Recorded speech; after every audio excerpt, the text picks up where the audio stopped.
Tenemos organizaciones de Chacabuco, de Junín, de San Nicolás y de Rojas que nos acompañan esta tarde. Mi idea es comentarles un poquito cómo nos vamos a manejar, cómo vamos a trabajar en este webinar. Básicamente los avisos parroquiales que ya conocen todos, mantenernos con el micrófono muteado, ya que va a haber, si Dios quiere, muchas personas escuchando, y así no generamos ruido en la presentación. Vamos a recibir las preguntas, va a haber una presentación de 1 hora más o menos, y va a haber un bloque de preguntas al final de la presentación, así que a medida que vayan escuchando, si surgen interrogantes, preguntas o dudas, pueden ir escribiéndolos por chat o comentarios. Lo que les pido es que las preguntas las hagan en mayúsculas, así es más fácil visualizarlas y poder pasárselas a los disertantes, a los oradores. Les cuento que esta tarde vamos a escuchar a Raúl Zavalía hablando de la cooperación público-privada. Después vamos a escuchar a Natalia Álvarez y a Gustavo Prediger de San Nicolás, contándonos un poco la experiencia con enfoque regional, su experiencia de San Nicolás, y como por último a Paola del Bosco, que nos va a hablar de los valores para cooperar. Ustedes saben, este webinar es el puntapié inicial, escucharon recién en el video que les comentamos, del programa que lleva adelante la Fundación, el programa de liderazgo para el desarrollo local, y nosotros hemos recibido guía desde el inicio como fundación de Marcelo Paladino y Héctor Rocha del IAE, con quien ahora los dejo para comenzar esta jornada. Muchas gracias. Bueno, gracias Inés. Vamos a dar comienzo entonces a esta actividad. Gracias a la Fundación Pompergamino, a todas las instituciones que colaboran y a todos los presentes por dedicar este rato, lo que decimos es a pensar.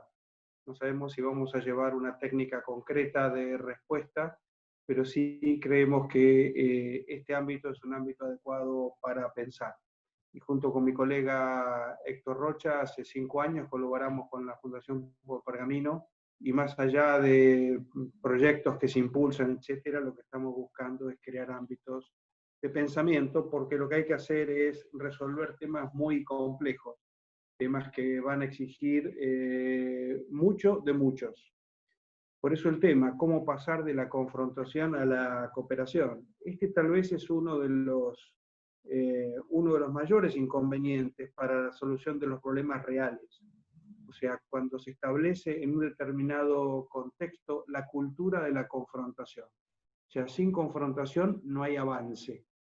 Eso, de alguna manera, genera una licuación de los marcos institucionales, porque entonces las instituciones pierden sus límites hasta donde llegan, y también establece en muchos de los que tienen que tomar decisiones, de los que tenemos que ayudar a tomar decisiones o tenemos que tomar decisiones, establecen también a veces marcos de mucho escepticismo y mucha desesperanza. No hay nada peor que la confrontación, y que gane la confrontación, el que más esfuerzo pone en la confrontación, para destruir los mecanismos de coordinación y cooperación que se necesitan, por ejemplo, para el desarrollo, ya sea el desarrollo local o el desarrollo de una nación. Sobre esto podríamos poner numerosos ejemplos, con solo repasar cada uno las imágenes que tiene de los noticieros los últimos 15 días, o las páginas de los diarios, empezaría rápidamente en el archivo a ver que esto es así, que esto es lo que ocurre, digamos, que esta es la manera que parece ser estamos viviendo y no le encontramos la vuelta. Si fuésemos por esta línea, lo único de poner los ejemplos negativos, coincidiríamos rápidamente en los ejemplos negativos, pero no llegaríamos absolutamente a ningún lado, más que desesperanzarnos o desmotivarnos, ¿no? Como decía muy bien Chesterton en su libro El mundo al revés, es muy fácil ponerse de acuerdo sobre el mal, es sobre el bien por lo que tenemos que tomarnos a golpes. O sea, si tenemos que pelearnos es por el bien que buscamos en conjunto. porque por el mal nos ponemos de acuerdo enseguida, rápidamente. Y este es un poco el objetivo de esta noche.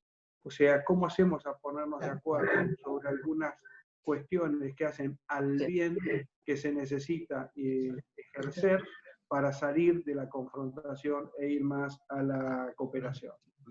Este ámbito que pusimos que es un ámbito de pensar, pero no solamente de pensar, sino también de impulsarnos a la acción. Por eso hemos decidido que Héctor y yo, como académicos, estemos lo menos posible hablando en este marco, lo haremos en algunos momentos aislados, pero sí lo que hemos hecho es elegir a las personas que nos acompañan.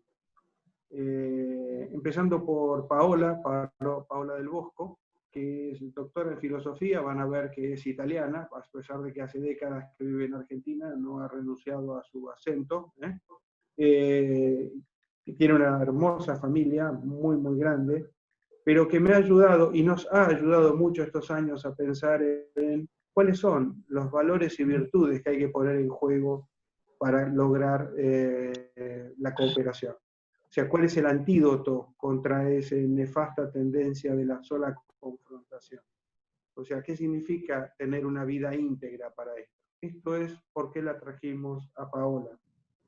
A Natalia y a Gustavo, a Natalia Álvarez y a Gustavo Prediger, ¿por qué? Porque ellos están en un proceso vivo, que es el proceso de transformación de San Nicolás.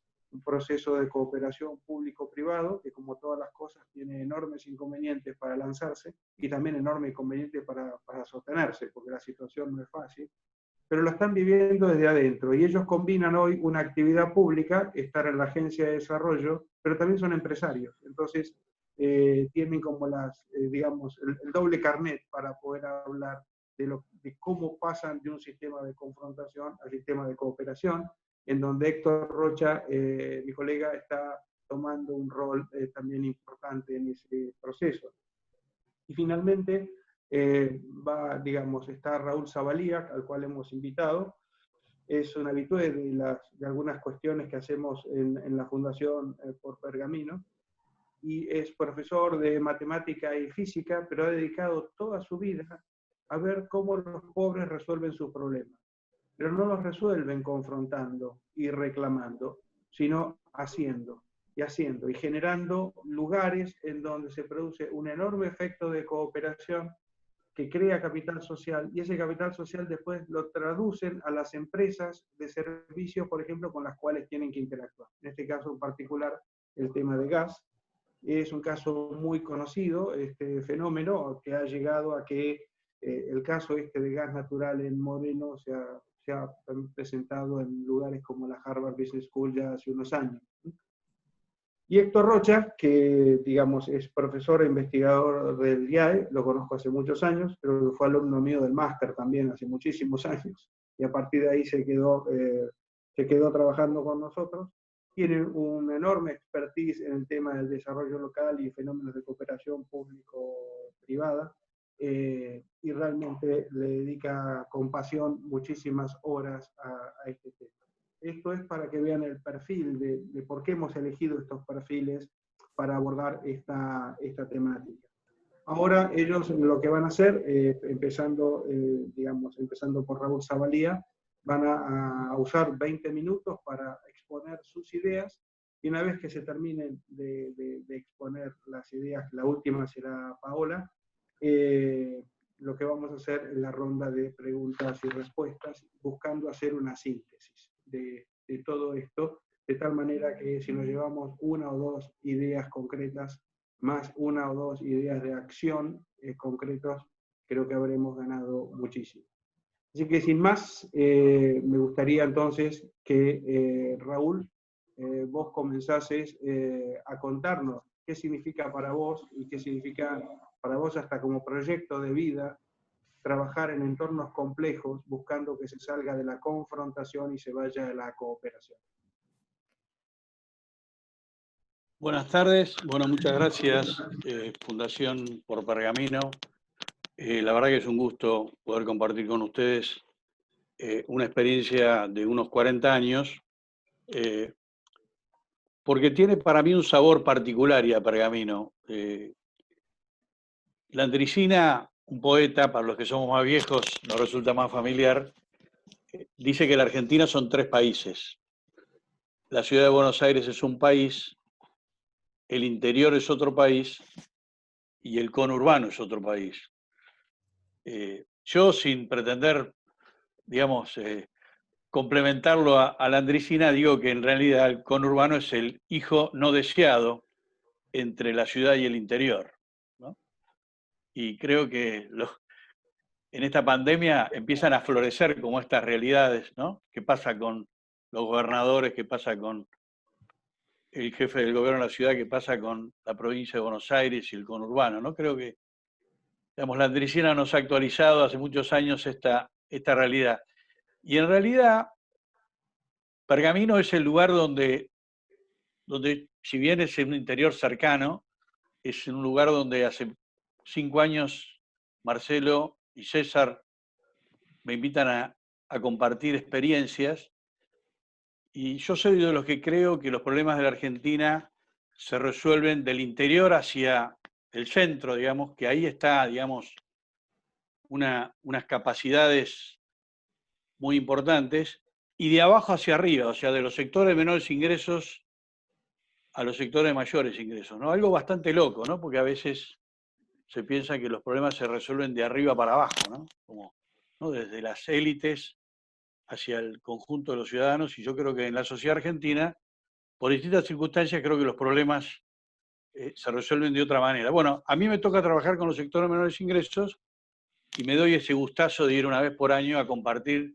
con el interior cercano esa construcción colectiva que están haciendo con la Fundación Por Pergamino. Así que la verdad que es un gusto compartir con ustedes. Y bueno, en realidad yo les voy a contar qué cosas hemos hecho en estos años tratando de cooperar. ¿Y cooperar en realidad qué es? Bueno, cooperar es en realidad, todos tenemos intereses propios e intereses comunes, ¿no? En la Argentina a veces nos paramos demasiado en los intereses propios y pocos en los intereses comunes. Bueno, yo he aprendido mucho y eso me lo ha enseñado la gente de los barrios. Yo les quiero contar que hice mi jardín de infantes, diría alguien, en la Villa 31, hoy Barrio 31, en la Ciudad de Buenos Aires, colaborando con un grupo de mujeres que, cuando los militares decidieron que lo mejor que podían hacer era tirar las casas abajo, cargar los cascotes y preguntarle a las personas ¿a dónde te llevo? Entonces la gente fue a parar a Moreno, a La Matanza o a Florencio Varela, según donde tuviera un hermano, un primo, algún conocido que lo alojara en su casa. Bueno, un grupo de mujeres dijo, bueno, ya que nos tenemos que ir, por lo menos vayámonos juntas. Y entonces se acercaron a la capilla y hablaron con el cura, y el cura, haciendo uso de una atribución que tiene la iglesia, que está en todos lados, la iglesia, entonces dijo, bueno, esta capilla en realidad depende de la parroquia que está del otro lado de la vía, que no estaba en la villa, sino que estaba en un barrio muy acomodado, que es el barrio Parque en Palermo. Y entonces el cura de la villa le propuso al cura de la parroquia si podía dar una mano. Y entonces el cura de la parroquia llamó a alguien de esa parroquia que por ahí tenía prestigio, tenía la posibilidad de captar, tenía liderazgo local, y le dijo si podía dar una mano. Y entonces esta persona dijo, ¿cómo una parroquia como San Martín de Tours no va a poder colaborar con 50 familias que quieren construir su casa en el Gran Buenos Aires? Entonces, esa fue mi primera lección, lo llamo el Jardín de Infantes, mi primera lección de colaboración. Gente que tenía una necesidad con gente que quería darles una oportunidad, y efectivamente esas familias se tomaban el tren todos los sábados y todos los domingos a la mañana muy temprano, quizás a las 5 de la mañana, llegaban a San Miguel a las 8 y empezaban a construir su vivienda con asistencia de algunos voluntarios, arquitectos, trabajadores sociales y otros que nos ocupamos de la compra de los materiales, y así fue funcionando esa realidad.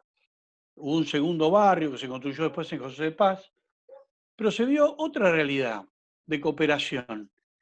Cuando llegaron los villeros, porque así son identificados y estigmatizados en Argentina las personas que viven en esos lugares, llegaron a un barrio popular, pero un barrio de loteo, para decirlo de alguna manera. Entonces, también los vecinos del barrio de loteo dijeron, pero ¿cómo? ¿No? Como algún gobernador de la provincia dijo del intendente en ese momento, nos tiran las villas de la ciudad, nos la tiran al Gran Buenos Aires, como quien saca, quien saca así como sacan la basura al Champs, digamos, sacan los vecinos. Y los vecinos del barrio tenían cierto prejuicio, claro. Entonces, al principio, la relación entre los nuevos vecinos que construían sus casas sábados y domingos y los vecinos que ya estaban también requirió una conversación, diríamos hoy. Y fíjense que al poco tiempo, los vecinos del barrio, cuando vieron qué trabajadores eran y qué unidos y cómo trabajaban juntos, le empezaron a poner música como un modo de acompañar esa tarea que los nuevos vecinos estaban realizando en su barrio, cómo los acogieron en su lugar, ¿no? O sea, cómo pudieron encontrar, cómo en esas pequeñas cosas empezaron a colaborar. Entonces, uno dice cómo desde la necesidad le generan otra oportunidad, decir, bueno, ya que tenés que trabajar sábado y domingo, yo, aunque ya te pongo un poco de música o te acerco una botella con agua o etcétera para que lo puedas hacer. Esa fue una primera etapa del aprendizaje.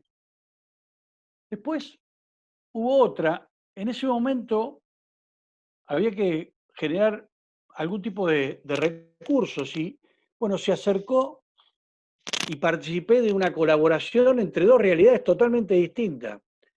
Una fundación que depende del Congreso de los Estados Unidos. Uno dice, ¿no?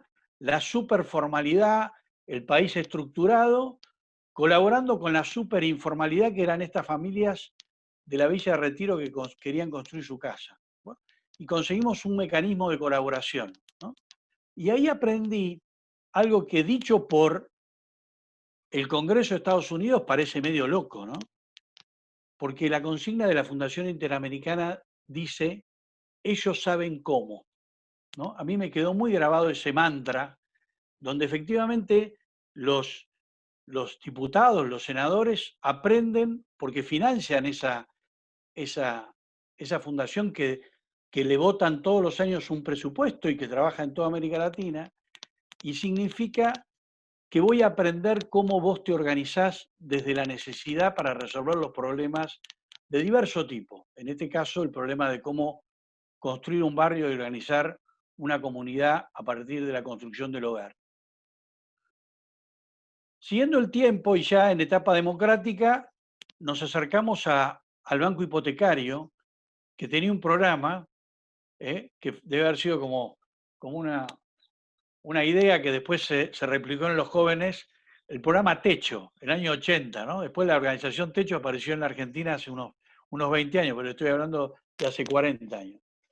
Resulta que el banco estaba dispuesto a financiar otro programa de autoconstrucción, ya no para la gente de la Villa de Retiro, sino para los que habían sido expulsados para construir el Camino del Bonaire, que es un camino que es como diríamos, la tercera General Paz. La primera General Paz es la General Paz, la segunda es el Camino de Cintura, el tercer anillo es el Camino del Bonaire. Entonces, también ahí erradicaron una cantidad de familias porque había que construir ese lugar, y entonces el Banco Hipotecario estaba dispuesto a financiar de vuelta por autoconstrucción un programa, pero resulta que la provincia de Buenos Aires establecía que para poder hacer una subdivisión de carácter social, que permitía que los lotes en vez de tener 600 metros tuvieran 200 metros, y entonces se pudiera aprovechar un poco mejor el suelo y entonces cada familia pudiera tener un lugar donde plantar su vivienda y construirla, pero resulta que el banco en sus estatutos fijaba que no podía establecer una hipoteca en una tierra que no estaba subdividida. Y resulta que la Dirección de Ordenamiento Urbano de la provincia de Buenos Aires no daba la subdivisión si no estaba hecha la infraestructura, porque era una condición para que los lotes fueran más chicos, que estuviera dotado por lo menos de electricidad, de agua y de cloaca. Y entonces de vuelta había como una puja de intereses, ¿no? ¿Qué vamos a tener? ¿Cómo coordinamos la ley de uso del suelo en la provincia de Buenos Aires y seguramente una regulación del Banco Central que establece que para hacer una hipoteca tiene que estar resuelto el problema de la infraestructura. Bueno, si estuviéramos en una clase presencial haríamos una levantada de mano, decir, van a ver quiénes les parece que se dio, si se dio el banco o se dio la Dirección de Ordenamiento Urbano. Bueno, se dieron los banqueros, cosa rara, ¿no? Uno siempre piensa que los banqueros son aquellos más duros, más rígidos. Bueno, se dieron los banqueros, en cambio no se dieron los burócratas, podríamos decir, ¿no? Para ponerla. Entonces, de vuelta, ¿cómo? Pero efectivamente los dos accedieron a que tenía sentido colaborar para que las familias pudieran construir sus viviendas y sus casas. Entonces, de vuelta, ¿cómo poner de acuerdo ahí dos organismos públicos? Y los que mediaron en esa relación fueron los vecinos con su voluntad de construir su vivienda. Eso es como cuando uno pone en el centro a la persona, la cooperación, digamos, le gana a la confrontación, ¿no? O sea, como cuando ponemos a la comunidad en el centro, quizás los otros nos vamos acomodando, por decirlo de alguna manera, a colaborar con ellos. Ahí, digamos, terminó mi escuela primaria, pero resulta que después se nos ocurrió preguntarle a los vecinos que habíamos colaborado para la construcción de sus casas cómo le había resultado ese proyecto. Y entonces, para sorpresa nuestra, los vecinos nos dijeron, bueno, en realidad la tierra que ustedes nos brindaron fue lo importante. Claro, los vecinos pudieron construir su casa y ahí aprendimos que en realidad, si podemos dotar de tierra a una familia, digamos, la empresa constructora más importante del mundo son las familias que construyen sus casas. Y esto no lo digo yo, lo dice Hernando de Soto, que es un economista peruano, que ha estudiado este fenómeno de la ciudad suburbana en todo el mundo, y que dice que el valor de ese capital muerto, que son esas viviendas hechas por los vecinos, pero que no están dentro del mercado, por eso lo llama capital muerto, si uno lo pusiera en el mercado tendría más valor, se transarían más viviendas que que los negocios que se hacen en las bolsas de comercio de esas ciudades en las cuales se construyen estos suburbios. Entonces los vecinos nos señalaron que el problema era el acceso a la tierra. Y entonces ahora que este tema se ha puesto como muy en llamas, para decirlo en términos de los jóvenes, resulta que desarrollamos un programa con 4 organizaciones no gubernamentales que se llamó Programa Social de Urbanización, donde se urbanizaron la primera etapa, era un programa de 4.000 lotes, y se hizo la primera etapa de 1.000 lotes. Se urbanizaron 1.000 lotes con servicios en 3 ubicaciones, en Merlo, en Moreno y en Benavides. Pero acá viene la otra cara de la moneda, porque si no parece que esto es una historia rosa. Es, porque fíjense que, y tengo que hacer una autocrítica, porque estas 4 son ONG y yo pertenezco a ese club, por decirlo de alguna manera. Bueno, en ese club no se pusieron poner de acuerdo las 4 ONG para seguir el proyecto completo, que eran 4.000. Quizás ahí algunos pensaron que había que darle lugar de una manera poco transparente a la política, y entonces lo que iba a ser un barrio se convirtió en una toma de tierras, ya estoy hablando de los años 80, ¿sí? Y entonces la tentación de que en vez de resolver el problema colaborativamente, confrontemos y ocupemos la tierra, fue algo que, por decirlo de alguna manera, hirió de muerte ese consorcio y por eso no pudo cumplir su objetivo. Entonces creo que, y esto viene de nuestro mundo, ¿no? Entonces, a veces los intereses particulares, por eso los partidos es como lo partido, lo propio, no lo compartido, ¿no? Entonces, cómo a veces lo específico, digamos, o lo propio rompe lo común. Bueno, y ahí hicimos la escuela secundaria, ¿no? Los lotes con servicios fue el aprendizaje.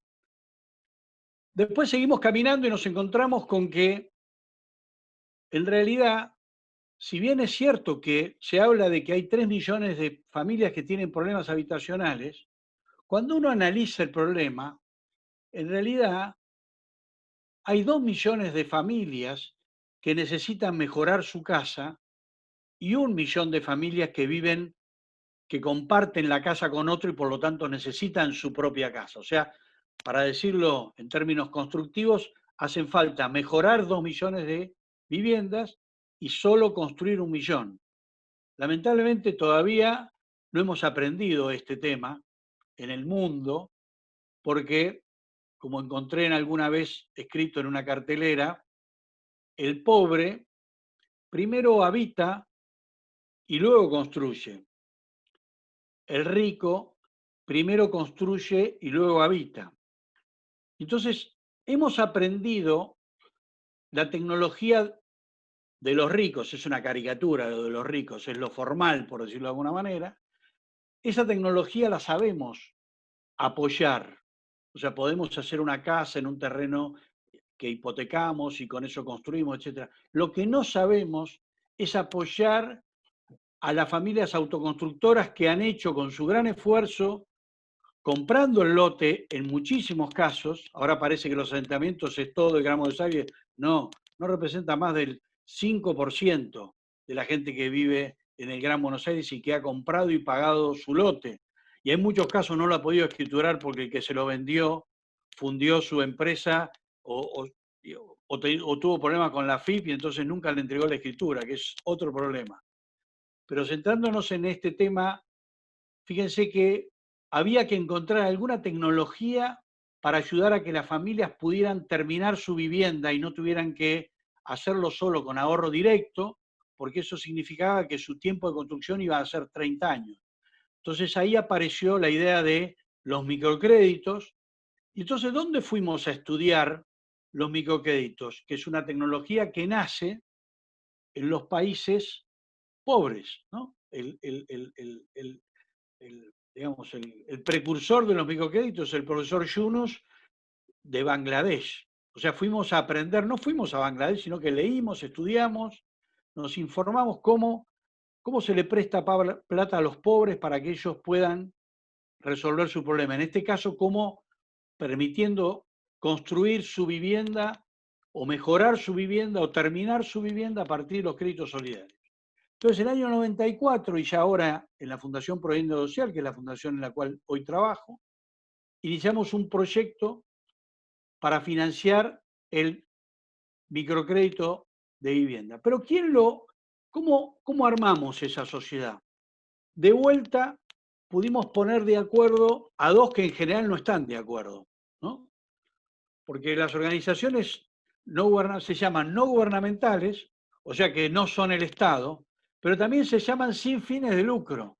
Y entonces tampoco son las organizaciones empresarias, ¿no? O sea, tenemos un problema casi de identidad, nos definen por lo que no somos, nadie nos define como organización de la sociedad civil, sino como no gubernamentales o sin fines de lucro. Entonces, la Fundación Providencia Social, yo digo que es una pareja que se conformó entre un grupo de empresarios comprometidos con valores de solidaridad y un grupo de trabajadores sociales que teníamos experiencia en el trabajo en los barrios.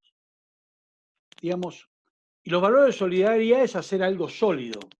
O sea, solidaridad, uno va al diccionario y dice, es lo sólido. ¿Qué significa algo sólido? Que cada uno pone su parte y eso que armamos juntos es mucho más que lo que podríamos hacer solos. Entonces, los empresarios dicen, bueno, tenemos que hacer una organización sustentable. Entonces, vamos a ver este tema de los créditos. ¿Se acabó el tiempo? ¿Cómo estamos, Paladino? Dale los últimos 3 minutos para 3 minutos, bueno. para cerrar. Y creo que acá es importante, digamos, lo que fue esa organización no tradicional que se logró hacer con la gente para que resuelva su problema. Bueno, voy rápido entonces. Entonces, empezamos el programa del microcrédito con un sistema de grupos solidarios. Cuando empezamos esto, una persona que ahora es un consultor importante nos dijo, mira, están empezando un proyecto contracultural. poner de acuerdo a la gente para ser garante, cogarante de un crédito, no es lo habitual. Acá lo habitual es que cada uno lleve su plata y cada uno paga. Sin embargo, se armaron 2.000 grupos solidarios y se prestaron 12,5 millones de dólares en pequeños grupos y cobramos hasta el último centavo. Digamos, la gente lo pagó. Pero esa misma gente, 4 años después, cuando hicimos la evaluación del programa para ver si lo escalábamos y en vez de 8.000 grupos armábamos 80.000, nos dijo, no, queremos que la fundación se ocupe de los temas que tienen que ver con la municipalidad.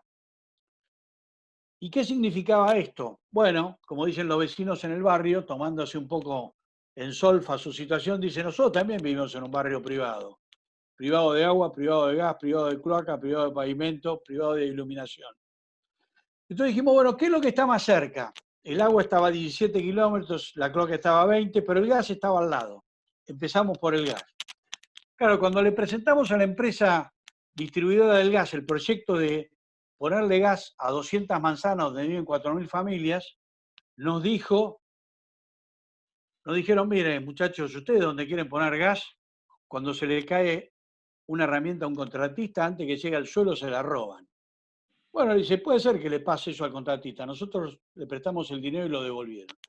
Bueno, se armaron 4 fideicomisos entre el año 2002 y el año 2015 de vecinos, seguramente hay algún abogado ahí, así que le voy a contar.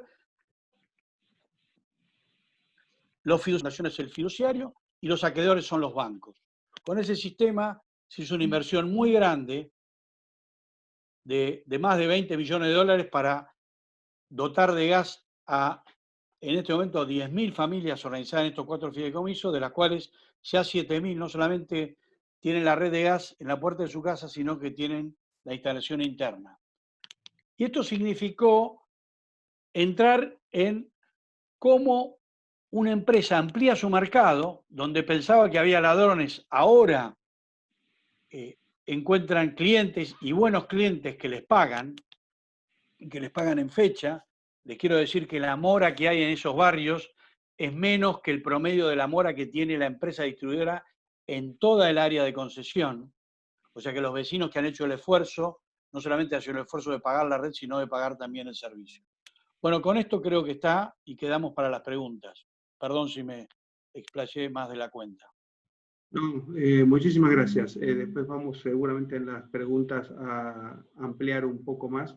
Y de mi parte creo que nos quedamos con este de la contracultura. O sea, si fuese solamente por los preconceptos, por los prejuicios, no se hubiese dado un paso. Si uno se mete adentro y trata con personas, empieza a descubrir caminos. Y esto me parece que es un elemento importante. El punto es quién se mete a hacer un proceso contracultural y se mete en un lugar que es un territorio muy complejo habitualmente. Pero vamos a pasar a otro caso, que es el caso de San Nicolás, y entonces le damos la palabra a Natalia y a Gustavo para que nos cuenten la experiencia, cómo San Nicolás se está fortaleciendo a través de fenómenos de cooperación público-privado que parecían imposibles hace unos años y que hoy son una realidad, que además vamos a pedir después nos cuenten cómo se está expandiendo a otros lugares. Adelante. Bueno, buenas tardes a todos, muchas gracias. Gracias a la Fundación por Pergamino, a todo el equipo, a Inés, a César, a todos los que la componen por invitarnos hoy, a Gustavo y a mí, a estar acá y contar un poco la experiencia de San Nicolás. Yo los voy a introducir brevemente en la Agencia de Desarrollo, porque es la pata fundamental en todo este proceso. Yo soy la directora ejecutiva de la agencia y Gustavo es el presidente que me acompaña. La Agencia de Desarrollo tiene más de 20 años de creación en la ciudad. Originalmente se creó como la mayoría de las agencias en todo el país, buscando reconvertir cuestiones que tenían que ver con la crisis, con la gran crisis de los años 90, cuando aquí se privatiza Somisa en San Nicolás, se produce una gran cantidad de gente que se lanza al mercado y a partir de allí se crea la agencia para ayudar a acompañar en ese proceso a esas personas y puedan relocalizarse y rearmar su vida laboral. A través de los años y de más o menos los últimos 5 años, que es de donde yo estoy, la agencia comenzó un proceso nuevo, en el cual, muy fuertemente apoyado por el secretario de Desarrollo Productivo de ese momento, junto al intendente municipal, se vio que había que de alguna manera buscar una salida y diversificar la matriz productiva de la ciudad, ¿no? Dejar de depender fuertemente del acero, como lo veníamos haciendo, y tratar de potenciar emprendedores, potenciar otros ejes de trabajo que podían hacer más beneficiosos para la ciudad. En ese momento San Nicolás ya tenía, digamos, a nivel infraestructura, todo básicamente cubierto, entonces, bueno, comenzamos a pensar qué tipo de ciudad queríamos ver al 2030, ¿no? Nos empezábamos a proyectar hacia adelante. Es por eso que, bueno, con la ayuda de Héctor Rocha, en el año 2017, más o menos para fines del 2017, comenzamos a reunirnos con algunos líderes locales, que pertenecen muchos del sector privado, pero había también líderes del sector público, del organigrama, del ejecutivo, y también directivos de algunas organizaciones civiles. Ese proceso comenzó a través de diálogo, digo yo que es el valor fundamental, creo que no tenemos que olvidarnos y que siempre poner por encima de todo, ¿no? El diálogo constructivo, desinteresado, y puesto sobre la mesa a compartir qué idea de ciudad queríamos para nosotros y para nuestros hijos, ¿no? Y cómo hacer para que sobre todo los jóvenes que emigran de San Nicolás para formarse académicamente en otras ciudades puedan regresar a la ciudad y seguir su carrera profesional y familiar aquí. Así que bueno, ese proceso comenzó lentamente a través de varias reuniones, hasta que llegó un punto en el cual era necesario ver de qué manera se institucionalizaba el grupo, este grupo de trabajo, y se decidió hacerlo a través de la Agencia de Desarrollo.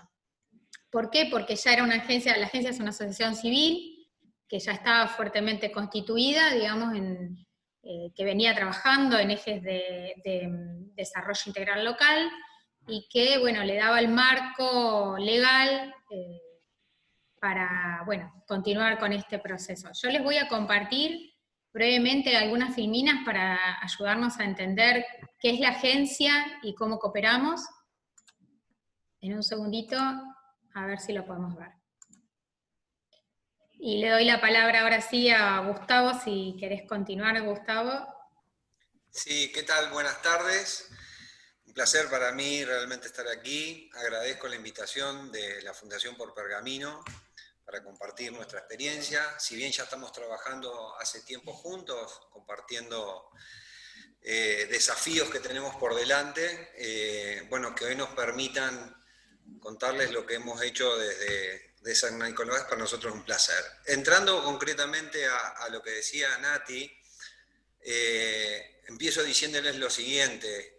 Esto logramos llevarlo a conformar una asociación que se llama ADE, pero porque existió, que es lo que a mí me motivó, no lo dije, perdón, pero yo vengo del ámbito público, perdón, del ámbito privado, de la industria del software. Nati también viene del sector privado, pero personalmente lo que me motivó a mí es que las ganas de sentarnos a pensar la ciudad nace desde lo público. Eso en el resto de los privados que conformamos la agencia generó una movilización porque, como hoy se ve en el país y demás, parece que los empresarios somos los enemigos y el gobierno son los amigos y viceversa. Y bueno, nosotros en San Nicolás encontramos un punto de unión, y Nati recién lo dijo, que es el diálogo. ¿Por qué? Porque basado en el diálogo surge lo más importante, que es el consenso, y a partir de ahí podemos avanzar. Entonces, poniéndonos de acuerdo en eso y habiendo detectado a través de Héctor, con sus capacitaciones maravillosas que ha hecho, logramos identificar los desafíos que teníamos de aquí al 2030 para nuestra ciudad, pero lo más importante era no perder ¿sí?, este gran impulso que habíamos tenido de la cooperación público-privada. Y de ahí nace la Agencia de Desarrollo, ¿sí?, como custodio, ¿sí?, de este plan con el paso del tiempo, sobre todo para que trascienda a los gobiernos de turno y pueda sostenerse en el tiempo. Si no, ya creo que todos lo hemos vivido, cada 4 años tenemos un plan y ese a los 4 años lo tiramos y empezamos de nuevo y lo empezamos de nuevo. Bueno, fundamentalmente la creación de la agencia es custodiar, ¿no es cierto?, el plan que estamos desarrollando. Obviamente la agencia la conformamos con objetivos de que sea un espacio, como dije acá en la filmina, que sea neutral, plural, y que sea un lugar donde nos podamos encontrar los 3 sectores, tanto el público como el privado y la sociedad civil. Y después el gran rol de la agencia es acompañar, potenciar e implementar proyectos, ¿sí?, que tengan impacto en el desarrollo de la comunidad. ¿Qué nos guía, ¿no?, en esta filmina la pregunta? Yo creo que la misión es la más importante junto con la tercera columna, que es valores. Fomentar el desarrollo de San Nicolás y la región. Creo que lo estamos cumpliendo. Acá estamos fomentando el desarrollo de la región y la verdad es que me hace sentir muy feliz. Pero lo más importante, pero lo más difícil también, son las capacidades de cooperación. ¿Por qué? Porque hay que aprenderlas. No estamos acostumbrados, ¿sí?, a poder cooperar entre nosotros. Creo que recién lo hablaba Raúl. Es muy difícil sentarse en una mesa en donde cada uno se siente amenazado porque el que tiene enfrente, ¿no? Entonces, creo que el aprendizaje de la articulación, ¿no es cierto?, es lo más importante que nos espera para ser exitosos en nuestro plan. Dejando de lado la visión, que queda clara, quiero destacar los valores, que también se hablaron recién. Los valores que nosotros pretendemos que se ejecuten en la agencia son la cooperación, el consenso, que lo dije, la transparencia, la sostenibilidad, la confianza, la pluralidad, que esos son los valores que realmente nos van a llevar a que sea exitoso. Pásame la siguiente, Nati, por favor, si podés. Ahí está. Bueno, obviamente que lo que hacemos desde la agencia es generar la visión compartida al 2030 y generar todas las condiciones necesarias para poder llevarlos adelante e implementarlo a través de la cooperación pública-privada. En la siguiente filmina les quiero explicar que, para que ustedes entiendan, la agencia siguió creciendo, y ahora les voy a contar algo más fuera de esto, pero voy a cerrar el tema de los ejes que pusimos acá. Hemos detectado y encarado tantos desafíos que tuvimos que encuadrarlo dentro de ejes, ¿sí? Quiero decirles que el grupo de cooperación público-privado llegamos a ser 70 personas que después, a través de los asesores externos y demás, llegamos a ser 300. Así que imagínense que coordinarnos todos juntos no era fácil. Pero concretamos el tema de la formación de las células de transformación basado en los desafíos que habíamos detectado. Y los distribuimos en 5 ejes, que es la ciudad productiva, integrada, sostenible, anfitriona y del acuerdo. Si ustedes miran dentro del acuerdo, la número 5, ven a lo que hablábamos recién de la institucionalización, que no es más que el ADE, y los desafíos regionales, que es lo que estamos trabajando ahora. ¿Quedaba alguna, Nati? Sí. No, con respecto a esto también yo les puedo agregar que estos ejes son grupos de trabajo, o sea, son células de transformación, son grupos que a lo largo del año se van reuniendo y van trabajando distintos proyectos. Les puedo contar también que desde que estamos en pandemia, como todo el mundo, ha sido un shock importante porque nos veníamos reuniendo de manera presencial, muchas de las células tienen mucha actividad, y esto significó un replanteo del formato, pero sin embargo muchas de estas células pudieron retomar las reuniones y pudieron seguir trabajando. Sobre todo, les cuento que el trabajo que venía llevando adelante la célula de integración social fue extremadamente beneficioso en el momento que se decreta la pandemia, porque esta célula había trabajado justamente en realizar un mapeo de todas las organizaciones civiles que componen la ciudad. Lo había hecho el año pasado, ¿no? Por lo tanto, teníamos un mapa actualizado de todas las realidades que estaba viviendo la ciudad. Y en el momento que se decreta la pandemia, el sector público lo primero que hizo fue convocar a esta célula, convocar a la mesa de diálogo social y utilizar este mapeo que se había hecho justamente para hacer llegar la ayuda más rápidamente. Entonces, ahí, por ejemplo, hay un ejemplo claro de cómo funcionó esta cooperación pública-privada en base a esto que veníamos trabajando desde antes, ¿no? Por ejemplo, les cuento también que hay otra célula, la célula de pymes y emprendedores, que está trabajando en una red de mentores, o sea, en aquellos líderes empresarios y emprendedores ya un poco más afianzados, que van a estar acompañando a otros emprendedores a iniciarse en los procesos o a bien a ayudarlos a salir de alguna situación. Ese es uno de los proyectos también. Por ejemplo, dentro de la célula financiamiento, ahora estamos trabajando en la creación de un fondo de asistencia PYME, donde se compone de fondos privados, ¿no? Para apalancar proyectos de emprendedores locales. Entonces, esto que estamos igualmente en contexto de pandemia no nos limitó, o sea, seguimos igual trabajando y seguimos cooperando. Les puedo decir que sí, que costó, pues la verdad que costó mucho este año, porque el público tuvo que atender las urgencias, ¿no? La emergencia de la situación. Pero mientras tanto nosotros seguimos igual adelante. Y bueno, ya les paso a la última. Sí, yo lo que quería, y para ir cerrando, porque ya me están mensajeando que se termina el tiempo, Sí. Diciéndoles lo siguiente. La agencia quedó conformada, me tocó a mí ser presidente por votación desde el ámbito privado, y como vicepresidente está el intendente Manuel Pasaglia, a lo cual le da mucho fortalecimiento a la agencia cuando lo mostramos. ¿Por qué? Porque está formada nuestra asociación por lo público y lo privado.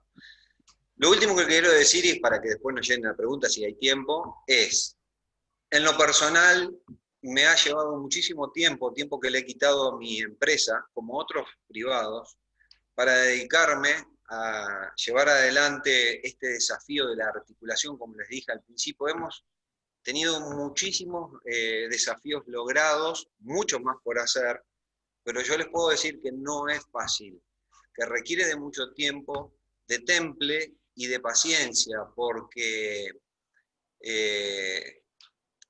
las cosas suceden y de pronto como en esta situación de pandemia, como dijo Nati, todo lo que venía sucediendo se cae o queda en stop, o se toman decisiones, porque como todavía no estamos acostumbrados a lo que es la articulación, en donde el público debería, me refiero a la parte pública, debería tener en cuenta que está formando, es parte de una articulación. Esas medidas que se toman por ahí rápidamente deberían integrarse a la agencia para que todos podamos, aunque sea, entenderlas y saber, y a veces la urgencia, ¿sí?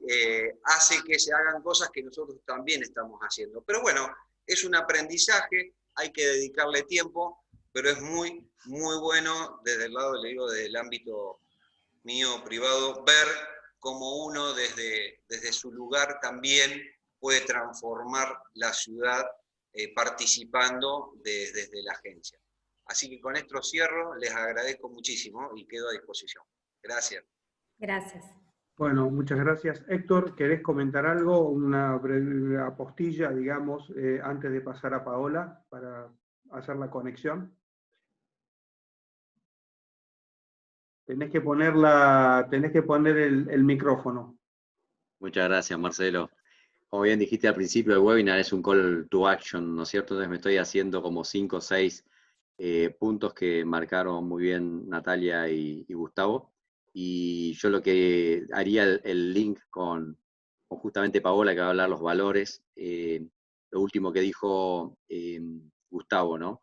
El tema de los valores, el temple, la paciencia. el tema de los tiempos públicos y los tiempos privados que son distintos, y lo que me gusta es el valor de la humildad, porque se presentan estas cosas como desafíos de una categoría superior, más que como casos de éxito, porque esto es un tema de proceso, y me parece que genera un puente muy bueno hacia lo que va a hablar Paola ahora, ¿no? Y bueno, y Nati, que vos cuando pusiste los valores, es interesante ver cómo son un camino que se van viviendo, más que una declamación, sino algo a lo que se aspira y que se va yendo hacia eso, incluso desde los problemas que se van dando por la falta de cooperación. Así que quería mencionar eso nada más. Muchas gracias. Muy bien, gracias Héctor. Entonces, precisamente estamos llegando a que estos procesos no se hacen solos, sino que lo hacen personas. En definitiva, no lo hace una institución. Primero están las personas, después se institucionaliza algo, pero siempre son las personas las que mandan en estos procesos. Entonces, nos parecía importante escuchar de alguna manera, bueno, qué características tienen que tener estas personas que son capaces en ambientes, llamémosle, o en situaciones hostiles, que además llevan lo primero a la pregunta, ¿por qué tengo que hacerlo yo si otros no lo van a hacer? O sea, ¿por qué le tengo que sacar yo primero tiempo a mi empresa si el otro no se lo saca? ¿No es cierto? ¿O por qué tengo que llegar tarde a casa y dar explicaciones si el otro no lo está haciendo? Todas esas cosas que sabemos que a veces nos limitan o el temor, y si sale mal, ¿quién queda mal en todo esto? Entonces, Paola hace muchos años que viene trabajando sobre el concepto de integridad, sobre qué valores para liderar cambios, grandes o chicos, pero hacer cosas positivas. Entonces, Paola, nos interesa escuchar tus ideas acerca de esto. Bueno, muchas gracias. Como soy, creo que la séptima en tomar la palabra, todos los agradecimientos ya se han hecho, así que yo voy a aprovechar para saludar, además de Marcelo, Héctor y Raúl, con el que los tres nos conocemos de antes, también a Verónica, a ver, y a Diego, otras dos personas que yo conozco. Después miraré si conozco alguna otra persona. Bien, sí, para hablar de valores no se puede hacer una cosa solo teórica, sino me parece que hay que partir de historias. Yo creo que lo que nos ha hecho bien, tanto de la exposición de Raúl como de la exposición de Natalia y Gustavo, es que ellos nos han contado historias. En las historias se ven, digamos, mucho más manifiestos esto que llamamos valores. Y en realidad yo pensaba empezar por esta idea. Uno llega al mundo con el mundo ya hecho en parte, pero el resto de las modificaciones al mundo las hacemos nosotros. Cada uno tiene un tiempo de vida que puede usar para dejar el mundo un poco mejor de cómo lo encontró. Esto se lo copio a alguien, me parece que es una frase típica, pero yo se lo escuché a alguien joven, lo decía con desesperación, porque había entrado a ser asesor de un político para dejar el mundo un poco mejor de cómo lo había encontrado, y resulta que se decepcionó porque descubrió que ahí no se hacían estas cosas tan importantes. Cuando terminó el ensayo con el que calificaba una materia que ayudaba en una maestría, decidió cambiar. Así que decidió cambiar el mundo, no por el lado donde uno creería que hay poder para hacerlo. Los cuentos que nos hicieron hoy creo que tienen muchos méritos. Un primer mérito es el foco puesto en la cooperación, que tiene una serie de condiciones. Para cooperar yo con otra persona, como no sé lo que va a hacer, no lo sé, yo conozco lo que ha hecho, le veo algún potencial, pero no sé lo que va a hacer, yo necesito asumir un cierto riesgo de confianza. Yo coopero con alguien arriesgándome en este movimiento de confiar en él, es decir, supongo que va a hacer las cosas bien. Por otra parte, yo como persona tengo que ser confiable, y para ser confiable tengo que ser una persona íntegra, una persona que se esfuerza por una coherencia ética interior. Nosotros con Marcelo hemos escrito, con Patricia de Beliú, ustedes conocen, algunos deben conocer, acabo de ver un de Beliú que entró al grupo, que es de Pergamino ella. Hemos escrito un libro, Integridad, un liderazgo diferente, que el año pasado se reeditó con partes nuevas. Y hemos visto en ejemplos concretos el esfuerzo por la integridad, cuya definición, podríamos decir, grosso modo, que es vivir según valores aún bajo presión. Entonces, definido esto, tengo que definir valores. Los hemos visto en juego, y podríamos decirlo rápidamente, que un valor es un tipo de conducta o de actitud que implica simultáneamente mi bien y el bien de los otros. Es decir, yo vivo un valor cuando lo que voy a hacer o lo que estoy haciendo no solamente es bueno para mí, sino que simultáneamente es bueno también para la comunidad, para la otra persona, para el otro grupo de personas. Y yo me encuentro frente a esta definición con 3 actitudes posibles. Perdón, acá viene la parte aburrida porque Marcelo no dijo, sí dijeron lo de filosofía. La gente de filosofía siempre nos gusta hacer esquemas de contraste, pero no por lo menos no se lo muestro. No se lo muestro, sino que lo digo. Entonces yo, frente al tema valores, me encuentro con 3 posturas posibles. La primera, de un enorme escepticismo. Estoy hablando de posturas contemporáneas nuestras, que nosotros encontramos en gente que conocemos, ¿no? Primero, un gran escepticismo. Dale, seguramente tiene un interés. Hace eso, se hace el buenito, se hace la buenita, se hace el generoso, pero en realidad seguramente saca el provecho, su provecho de algún otro lado. Así que hay gente que no cree que alguien puede moverse por una motivación generosa, absolutamente abnegada, de ayuda al otro, de solidaridad sincera y auténtica. Y eso que Argentina le ofrece a los ciudadanos enormes posibilidades de contribuir en ayuda solidaria, porque caemos en crisis periódicamente, bastante frecuente. Así que hay gente que no cree que nadie hace algo por ninguna razón, que no sea un interés propio, porque en el fondo descreen de los valores. Habría que ver qué les pasó. Capaz que si fueran a un psiquiatra descubriría algún, qué sé yo, no sé cómo decir, trauma infanto-juvenil que les hace descreer de la gente, ¿no? Bien, así que primero están los escépticos. Después puse un segundo que me lo inventé hoy, que es lo que se llama pluralistas tribales. Voy a explicarle qué significa esta frase. Los pluralistas tribales creen saber, y te lo afirman con una absoluta certeza, que hay grupos que comparten valores, culturas que tienen ciertos valores también compartidos, pero que no son comunicantes. Es decir, cada grupo tiene sus valores, punto. Entonces no es posible proponer algo que sea simultáneamente bueno para mi cultura y para mi pequeño entorno y para el entorno del otro. No crean que hablan de culturas distintas en distintos continentes, ni siquiera en distintos países, sino que dentro del mismo país y de la misma ciudad marcan, por eso llamamos tribales, ¿no?, estas zonas de valoraciones distintas. También ellos, en cierto sentido, son escépticos, ¿no? Porque da la impresión en esa mirada, repito, pluralismo tribal, que no hay posibilidad de comunicar una conducta de valor. La conducta de valor es comprendida solamente al interno del grupo, pero nunca fuera de él. Eso, digamos, excluiría cualquier tipo de cooperación.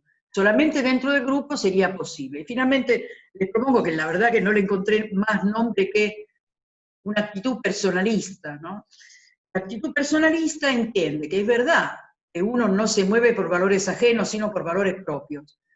No nos mueven los valores de otros, nos mueven en la medida que los hemos asumido y hechos nuestros. Sin embargo, además de valores grupales o religiosos o personales, tradición familiar, etc., también existen valores humanos, humanos éticos, es decir, que tienen que ver con nuestro ser personas, por eso lo llamé personalismo, que tienen, sí, cultura distinta, etc., pero rasgos comunes. Humberto Eco, que era un semiólogo, creo más conocido por el nombre de la Rosa, pero la verdad que escribió otras cosas también, decía que buscando una razón ética con validez universal, le pareció que la más fácil era reconocer nuestra corporeidad, como somos espíritus encarnados, es decir, tenemos un cuerpo que es vulnerable, un cuerpo que puede gozar, pero también puede sufrir. En el fondo somos personas, esto no lo dice él, lo añado sobre esta línea, somos personas que necesitamos de la mirada del otro, necesitamos no solamente de la aprobación, sino que necesitamos saber también que somos capaces de aportar algo positivo a la vida de los demás, ¿no? Entonces, miren, yo ahora lo voy a citar a Raúl, que me va a matar, pero me acuerdo que una vez él contó un aspecto de la iniciativa de Provivienda Social a un grupo, era un programa de alta dirección, así que lo que estaban presentes eran dueños de empresas, directores, y gente muy prestigiosa del ámbito empresarial, lo veían a Raúl como uno de ellos, ¿no? Y tanto que uno al final, cuando Raúl terminó de hablar, le dijo, Raúl, ¿por qué lo haces? Exasperado. Quería saber cómo era posible que alguien inteligente, capaz, etcétera, hubiera elegido un camino de desarrollo personal y también profesional tan distinto al de él. Se había metido en unos lugares, qué sé yo, no sé, usando mi misma expresión, en otras tribus, ¿no? Y entonces Raúl contestó algo, yo lo cito continuamente, le tendría que pagar derechos de autor. Él dijo que resultaba irresistible ver con qué pequeño aporte de parte de la organización, la otra persona cuánto crecía, qué salto pegaba. Es decir, acá me viene al pelo esto que acabo de decir, porque empecé diciendo que la cooperación necesita de confianza. Merecer confianza, ser personas confiables y por lo tanto personas íntegras, dar confianza, asumir lo que se dice el riesgo de confiar en el otro, sin el cual riesgo no es posible esa cooperación. Entonces yo creo en vos, me arriesgo porque no conozco el futuro, y sin embargo, ofrezco algo, no solamente me hago catalizadora de tus capacidades, me pongo a disposición de esos talentos que te descubro, de esas posibilidades que tenés adentro tuyo, las catalizo, porque la confianza concedida, otorgada, también es un buen catalizador. Ojo, siempre tiene un riesgo, así que hay que estar muy atentos. Entonces, ¿cómo hacemos para cooperar? En el fondo, compartiendo metas. La cooperación se da sobre metas, ¿no? Y ahí viene una cosa muy interesante. Cuando yo logro que otra persona alcance metas que le representan un cambio a su vida notable, en positivo, entonces mi trabajo cobra un sentido extraordinario. Es decir, si mi esfuerzo produce en el otro alcanzar un bien, no me hace falta ninguna otra cosa para sentir que mi esfuerzo valió la pena. Era un poco acá, creo, cambiándole las palabras, estoy repitiendo el concepto de Raúl. Lo hago porque vale la pena. Bien, entonces, en esa captación del sentido, ¿qué sucede? Primero, toda posibilidad positiva, realizable, abre un ámbito de esperanza. La esperanza es realmente una actitud que uno siente frente a un bien posible. Un bien posible me llena de esperanza, así como el temor es frente a un mal posible, ¿no? Me cierra, hace que me escape. Pero la esperanza, todo lo contrario, me hace más fuerte, me da ganas de enfrentar los obstáculos, de ser, por lo tanto, resiliente si las cosas me fueron mal hasta ese momento, ¿no? O si me pasó algo negativo. La esperanza es la visión de un bien posible. En cuanto tal, no me sale otra palabra, pero me salió como es energética, es decir, nos da la fuerza para seguir adelante, nos da esa capacidad, esa potencia de enfrentar los obstáculos, apartarlos hasta llegar a la meta. En el relato de Raúl, hemos visto que a veces uno tiene que, digamos, propone algo, comienza, continúa y después aparecen los conflictos, ¿no? Los conflictos, a veces, bueno, si se desarma el grupo que cooperaba, habrá que armar otro, pero claramente implican rearmar el esquema del trabajo, poner la propia experiencia al servicio de los demás, en este esquema de una solidaridad activa, no solamente declamada. Así que los proyectos nos atraen, abren camino de esperanza, nos llenan de energía en el camino, sin embargo, hay que estar preparados de que, primero, uno puede haberse equivocado, segundo, puede haber una de esas tantas crisis que agarran a la Argentina, aunque en algunos casos resultan estimulantes, y tercero, se puede desarmar lo que yo armé. Aquí lo importante es saber que si la meta vale la pena también la reorganización.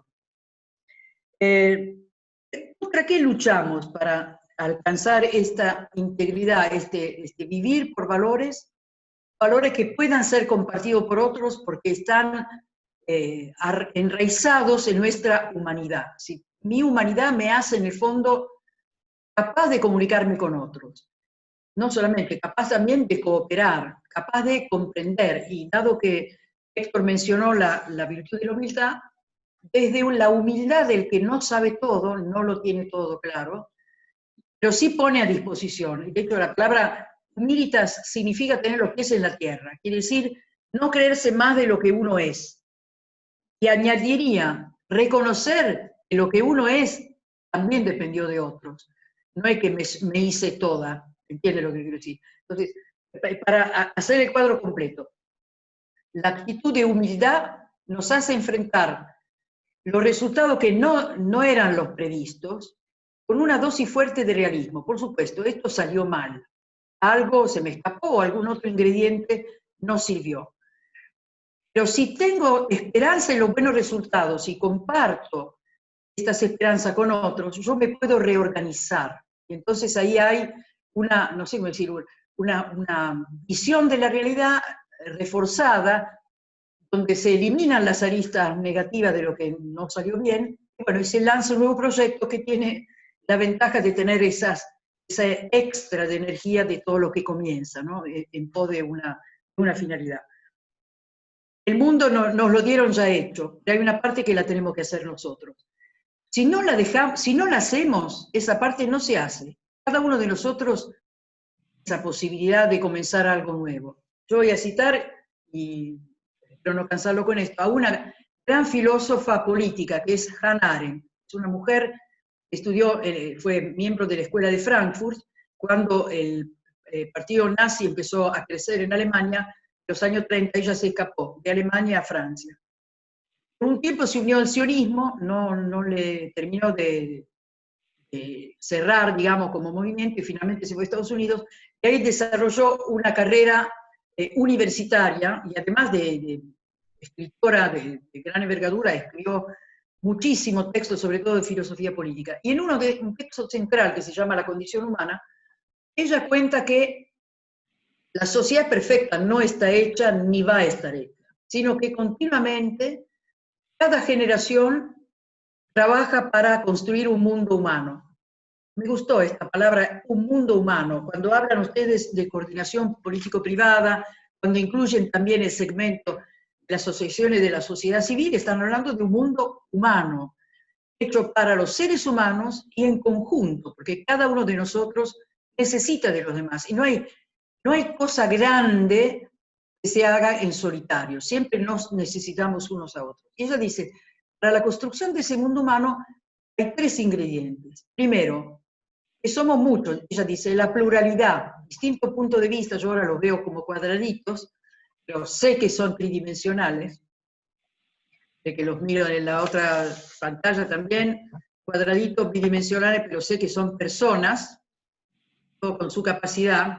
Entonces, primero, ella dice, la pluralidad de las personas construye el mundo humano, la libertad de cada uno, y finalmente la tercera, la iniciativa de la que dispone cada persona cuando llega a este mundo. Así que acá tenemos 3 grandes ingredientes para esta construcción. Somos distintos, somos libres y cada uno de nosotros tiene una iniciativa. ¿Cómo coordinamos la participación? Esto ha sido dicho en parte por lo que contó Raúl y por lo que contaron Gustavo y Natalia, ¿no?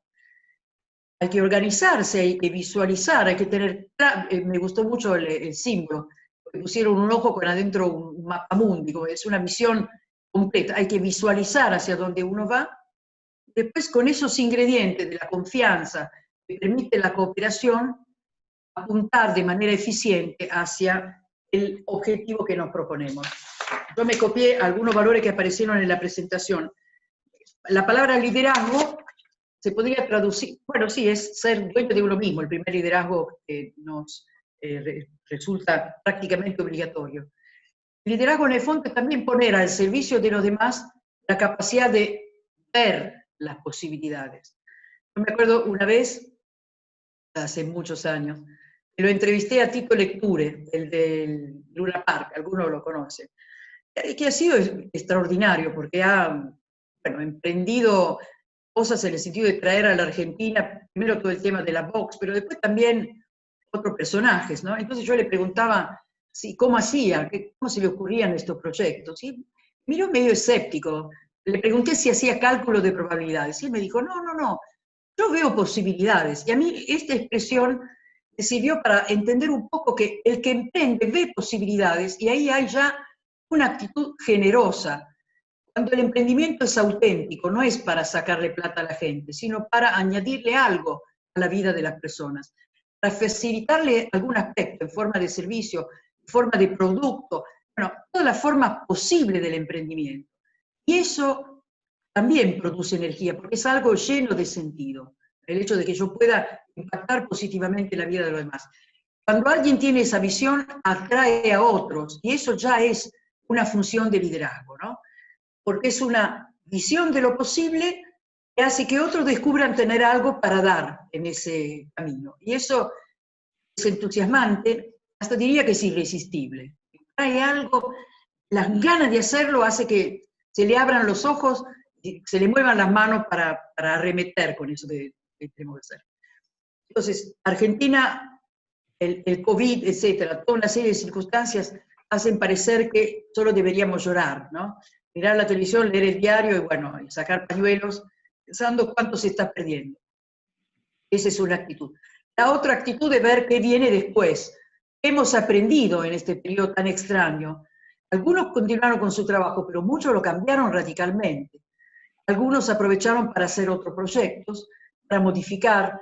Algunos entienden que estos encuentros permiten que personas que están en ciudades distintas se vean en el living de su casa, en su oficina. Así que podrían estar viendo los aspectos positivos.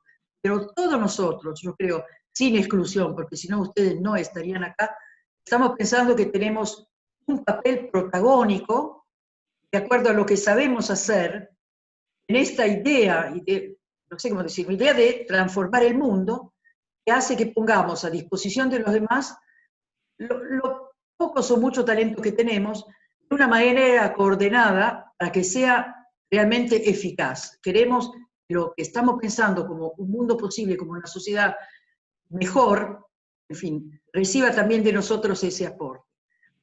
Bueno, en general terminamos esta reunión todos muy contentos, ¿no? Pero lo interesante es qué se puede aplicar. Así que yo repito esa idea central, hay dificultades hoy. Una de las dificultades es el escepticismo que nos rodea, o la sensación de heterogeneidad. Contra eso, pongamos en el centro a la persona, me encantó que ustedes lo pusieran también, centrado en la persona, porque si cuando hay personas también hay comunidad. El concepto mismo de persona implica siempre que exista el otro. Nosotros no llegamos a este mundo solos, no nos conocemos solos, no crecemos solos, no desarrollamos todo lo que somos, sino es bajo una mirada de alguien que nos reconoce y nos confirma. Así que lo que tienen hijos lo saben, pero bueno, también los que no tienen hijos, que viven con las demás personas, saben qué importante es la presencia del otro para cada uno, ¿no? Me parece que nuestra gran ventaja, que estamos en contacto con mucha gente que hace cosas. Ustedes son, por ahí yo hablo, no hago tantas cosas, ¿no? Pero quiero decir, tenemos el contacto de cosas que se están haciendo, de buenos resultados. Eso me parece que es promisorio, así que habrá cosas que no habré dicho, pero bueno, ahí tienen un mínimo esquema. Construimos un mundo y este mundo lo construimos junto con los demás. Gracias. Bueno, muchas gracias, Paola, para darnos un marco general más amplio, digamos, del trabajo de las personas. Les pedimos que si tienen preguntas en mayúsculas las vayan poniendo en el chat. Vamos a tratar de ir ordenando de la mejor manera posible esto. Y mientras Héctor prepara sus preguntas, yo me lanzo con una para Raúl, que está escondido allá frente al placar. Yo te pido una para mí que la leí, que está buenísima. Sí, entonces directamente la contestás ahora después. El tema de los prejuicios negativos, Raúl. Ustedes eran un grupo en una sociedad, llamémosle, vulnerable, que tenían, digamos, lejos de Buenos Aires, tenían que hablar con una multinacional y tenían que hablar con el Ente Nacional de Regulación del Gas. ¿Cómo manejaron el tema de los prejuicios que había en esa relación?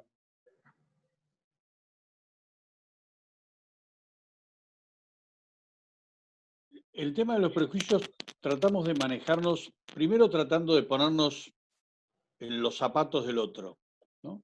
esta cuestión de la empatía, es decir, de entender el lugar del otro, es entender que, digamos, por ejemplo, en el caso de la empresa de gas, ellos toman un compromiso, que es una empresa de servicios públicos, que tiene una concesión por muchos años, y que entonces tenía que tomar sus precauciones a la hora de integrar un conjunto de clientes que no formaban parte de su objetivo, digamos, no estaban en su radar, por decirlo de alguna manera. Entonces tratamos de trabajar mostrando, digamos, dándole mucha transparencia a la información, mostrando los antecedentes, mostrando todo el trabajo que se había hecho en los años anteriores, invitándolos a que conocieran a los vecinos, llevando a los vecinos a la compañía, trayendo a la gente de la compañía al barrio, para que esa interacción humana empezara a tejer la confianza, que es la que en alguna medida va erosionando los prejuicios. O sea, la confianza es el antídoto para el prejuicio. Entonces, esas relaciones personales, esos intercambios, eso aceptar que el otro tiene otra mirada, porque está en otro lugar, o sea, pero que la verdad se construye entre todos. Nosotros trabajamos mucho ese concepto, la verdad es un rompecabezas de 5.000 piezas, donde cada uno tiene un lugar para estar, ¿no? Y uno sabe, los que hacemos rompecabezas, sabemos que la ficha tiene un lugar donde calza, ¿no? No calza en cualquier lado. Entonces, sabiendo digamos, que lo que podemos hacer juntos es más importante de lo que podemos hacer solos, ¿no? O sea, que nos necesitamos, que si tenemos prejuicio con los empresarios, pero resulta que como el gas es una distribución monopólica y en esa área solo lo haremos con ellos, más vale que nos hagamos amigos de ellos. Yo le voy a usar una frase que en algún momento le decía al ingeniero que colabora con nosotros en todo el tema de las redes de gas, le digo, mirá, Adolfo, vos te tenés que hacer hermano de el que era el secretario de Valía de Moreno, que le parecía un chino lo que le estábamos proponiendo. O sea, él, poco menos que, yo creo que ponían el disco de risas cuando nosotros nos íbamos de la reunión y le proponíamos que íbamos a hacer por sistema de monto cubierto una obra de un par de millones de dólares o un poco más, cuando esas obras en general se hacían por el sistema de utilidad pública y pago obligatorio, donde, o sea, no, esto lo iban a pagar los propios vecinos que iban a tomar su compromiso. Entonces, esas cosas también lo iban desarmando los prejuicios. Cuando vos decís, mirá, no te vengo a vender un buzón, te vengo a proponer algo sencillo. Entonces, bueno, entonces el ingeniero siempre me reclama que, porque era un funcionario complicado, el que él tenía que llevar a hacer la inspección de obra, y entonces le digo, mirá, es como tu hermano. No es un hermano porque no nació en tu misma familia, pero es un hermano de la vida. Van a tener que trabajar juntos durante 1 año y pico, porque él va a tener que hacer las inspecciones, etc. Yo creo que eso es un poco lo que tratar de ponerse en lugar del otro, tratar de generar una comunicación directa, o sea, vecinos hablando con empresarios en los barrios y vecinos yendo al lugar de las empresas en la capital, es la mejor forma. Nosotros ser un canal, no ser un intermediario, no ser uno más, sino ser un facilitador de la comunicación. Entonces, ¿no? Generar digamos, que lo nuestro sea como un vidrio, que se vea de los dos lados, no sea un algo donde este no sabe lo que hace el otro y nosotros le contamos a cada uno la verdad como le gustaría. No, es cuestión de que la gente se vea cara a cara. Está muy bien. Héctor, ¿querés comentar algo? Vos seguramente tenés mucho para decir y preguntar. El mute.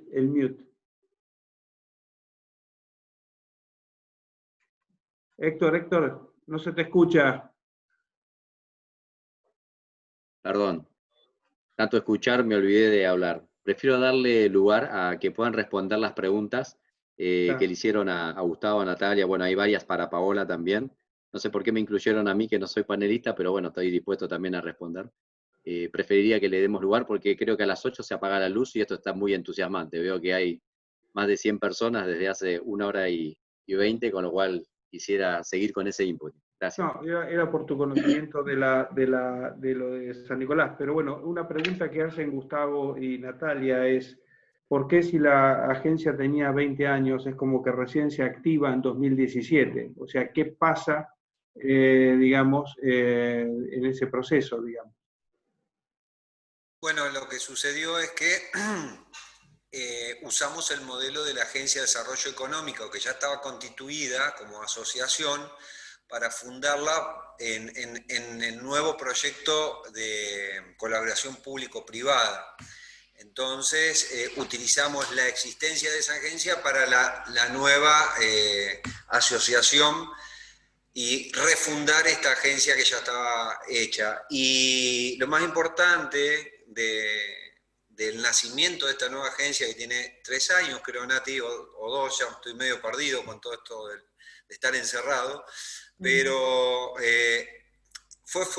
la asociación tomó vida y fue firmado en la Casa del Acuerdo de San Nicolás, para darle un marco de importancia en el futuro, de compromiso entre todas las partes que conformamos la nueva agencia.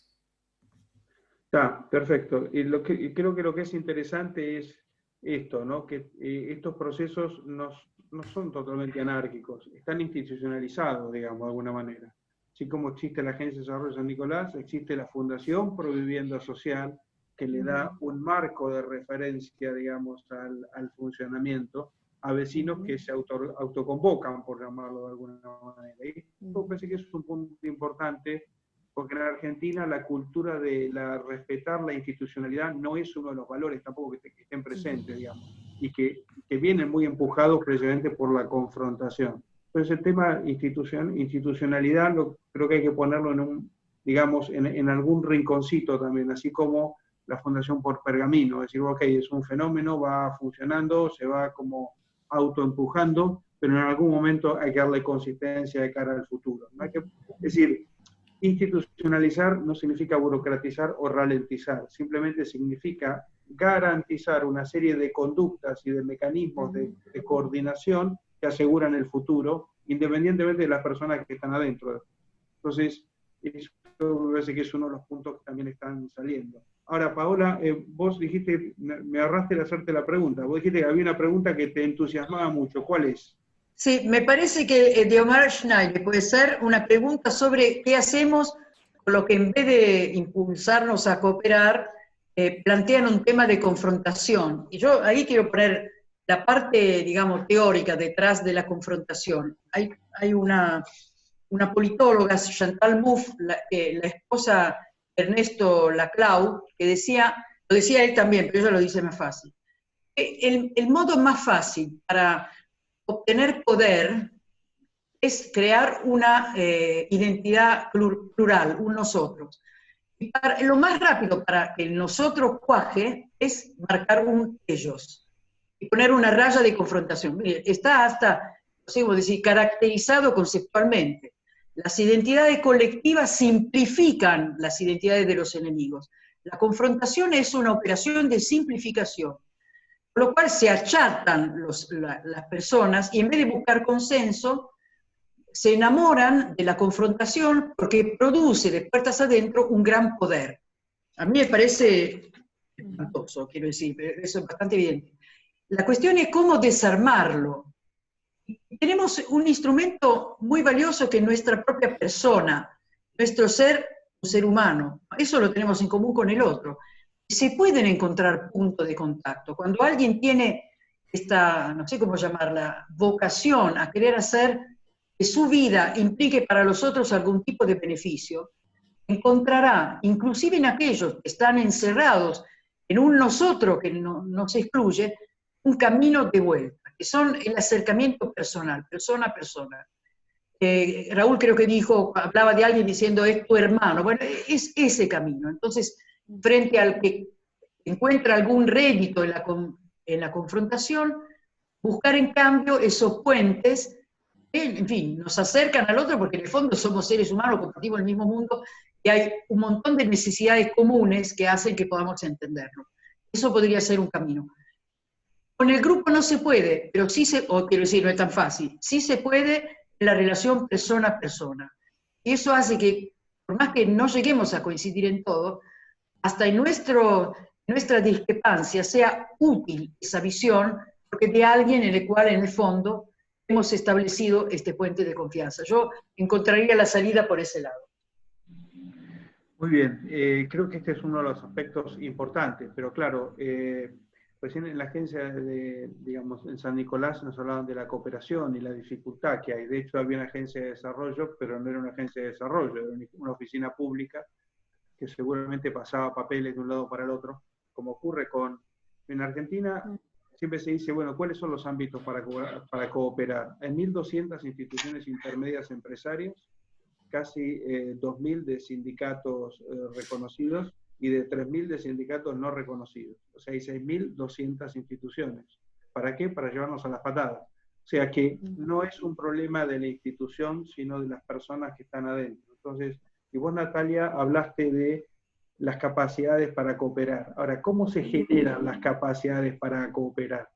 O sea, ¿qué es lo que hay que hacer para generar esas capacidades para cooperar? Perdón, pero la pregunta me la hicieron así, digamos, y creo que es muy importante, digamos. Mira, es súper interesante lo que mencionás, Marcelo, y agrego algo más, como de la pregunta anterior tuya respecto de la agencia. La agencia, cuando se origina y antiguamente, ¿no?, en todo su mayor tiempo de vida, funcionó siendo una cabeza pública y compuesta por instituciones bastante estructuradas, porque dentro de la agencia también están la Federación de Comercio e Industria, la UTN, Facultad Regional San Nicolás, el Consejo Deliberante y la CGT.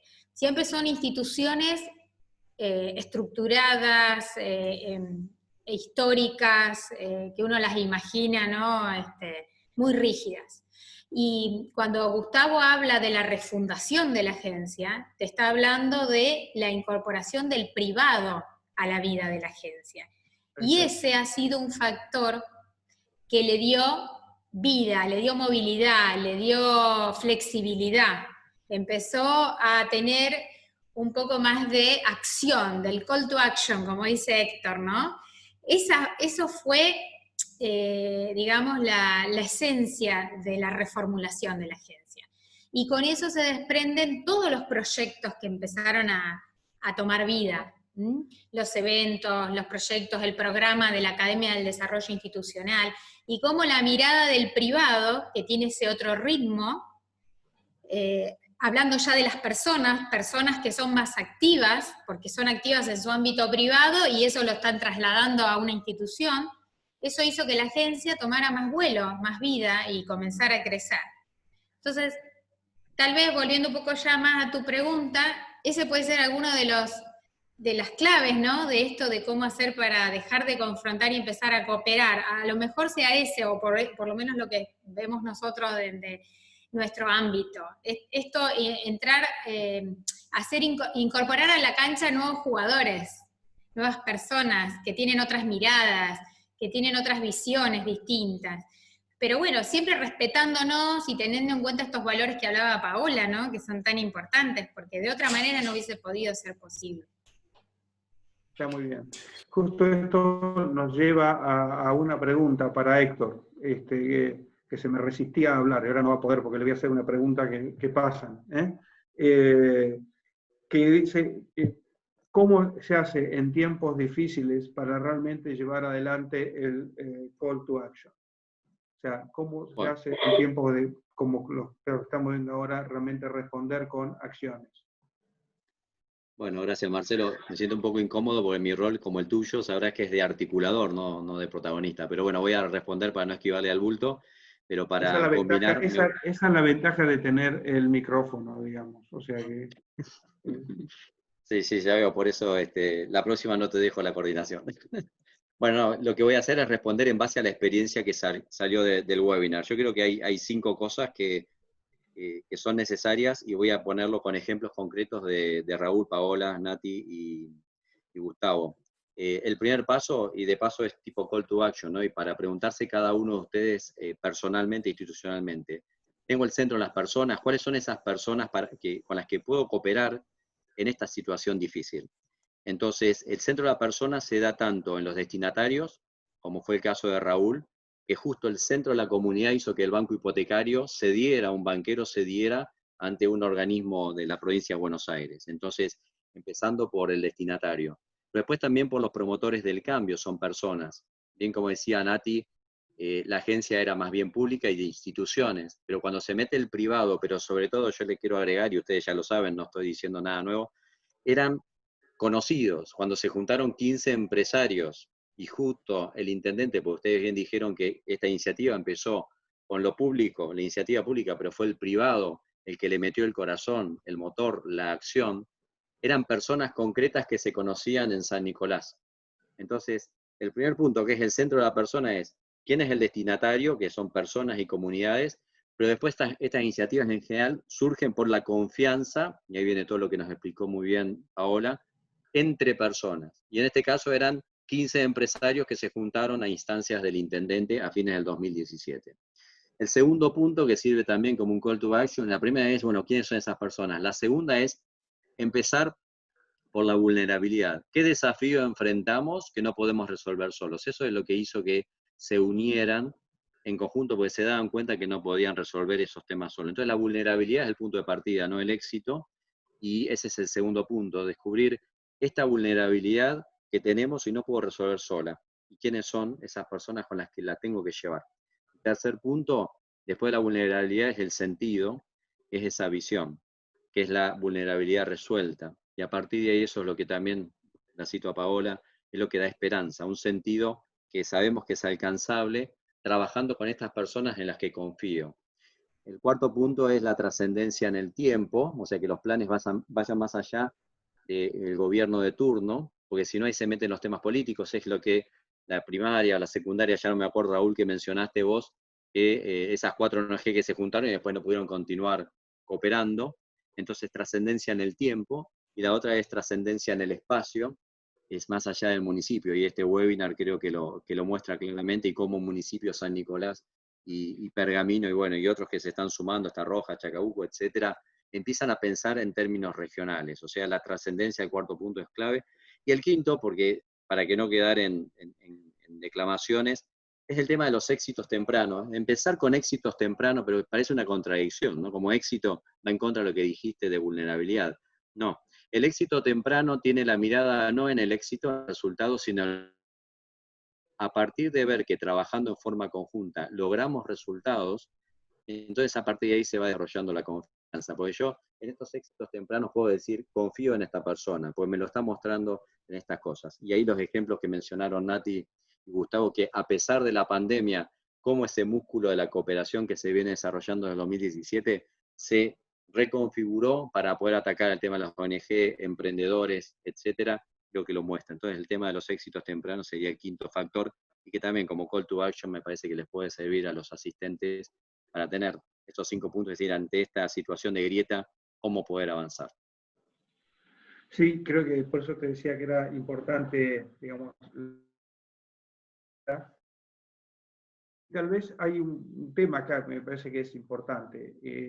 Si miramos la experiencia de Raúl, haciendo esto, Natalia y Gustavo ya se puede decir años, lo miro a César Belloso acá a la izquierda, años impulsando proyectos, y hace ya 5 años, 6 años, y de Génesis, de la Fundación por Pergamino. Paola, mucho del hombre y de la persona y su capacidad transformadora. Creo que hay un elemento que va saliendo. En todos estos años igualmente estamos curtidos por las crisis, somos sobrevivientes, pero cuando en el máster o en algún programa ejecutivo empiezan con las críticas, digo, mire, quiere que le cuente, yo me considero un sobreviviente. Desde haber estudiado en la época de la guerrilla, gobierno militar 1, gobierno militar 2, desaparecidos, hiperinflación 1, hiperinflación 2, plan Bonex, sueldos confiscados. O sea, uno puede hacer una lista y decir, pero ¿cómo llegué hasta acá? ¿Cómo llegué con la familia? ¿Cómo llegué con las... Evidentemente, es porque hay mucha gente buena que a uno lo rodea, si no el sistema no hubiese aguantado. Pero me parece que es una cuestión importante de todo esto. Y lo planteaba recién bien Héctor. Hay que hablar de éxitos tempranos, pero uno no persigue todo el éxito, sino que persigue un proceso, o sea, persigue transformar algo.